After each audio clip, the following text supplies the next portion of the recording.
This is LSAT PrepTest 145, Section 1, Passage 2. This is a law passage about punishing corporate crime, medium difficulty passage, and it reads pretty straightforward, and that's the problem because it feels like you understood it. But the argument shifts underneath your feet, and most students don't notice where. Now, the passage takes an idea that sounds totally logical and grinds it down. The economists say corporate penalties should be based on cost-benefit math. The author says that math breaks the second it touches reality.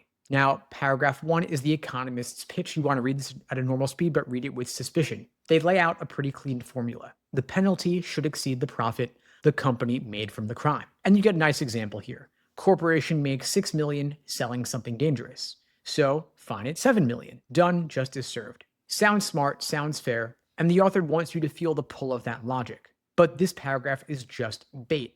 The author gives the economist the mic first, so the takedown lands harder. If you finish paragraph 1 nodding along, you are exactly where they want you, set up to confuse the economist's view with the author's view. Now, paragraph 2 is where the passage actually lives. You want to slow way down here. The first line calls the economist's approach highly impractical, if not impossible to follow. And that phrase is doing everything. The author is saying this whole framework might not even work. And then you get the reason, detection ratios. That is the passage's term for how often corporate crimes actually get caught. The economist's formula quietly assumes every crime gets detected, but that's a fantasy. So courts have to estimate how often crimes go undetected. And once you do that, the math explodes. If a company has only a 1 in 10 chance of getting caught, a $7 million fine is not going to scare them. You would need to fine them at least $60 million to make crime stop paying. Now, the author is walking you through the numbers here slowly and deliberately. You don't need to memorize them, just feel what they're doing.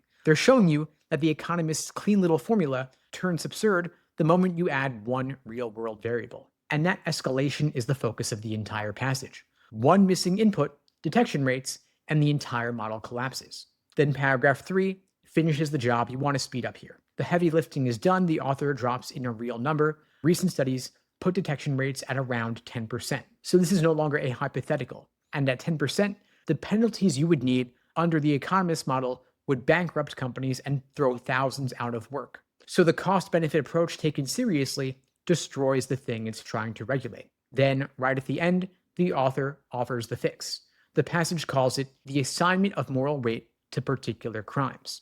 In plain English, some crimes are worse than others because of what they are, not just what they cost. Poisoning people's food is different from fudging a report. So the penalty system needs to account for that. You want to watch that last sentence closely. The author says penalties should be practical as well as just.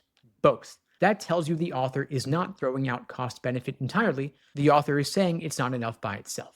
Now, the key move here is the detection ratio problem in paragraph 2. The economists build a house on one assumption, that every crime gets caught. The author pulls that assumption out, and the whole thing falls apart. Every hard question traces back to this. Now, here is the main trap. A lot of students will read this passage and think the author completely rejects cost-benefit analysis, but that is going too far. The author thinks it is incomplete, not wrong. The fix is not to abandon the formula, it's to add moral weight alongside it. And so if you see a choice that says the author dismisses the economist's reasoning, that is bait. The real answer will say something like the approach needs to be supplemented or expanded. And that distinction will show up on main point and author's attitude questions.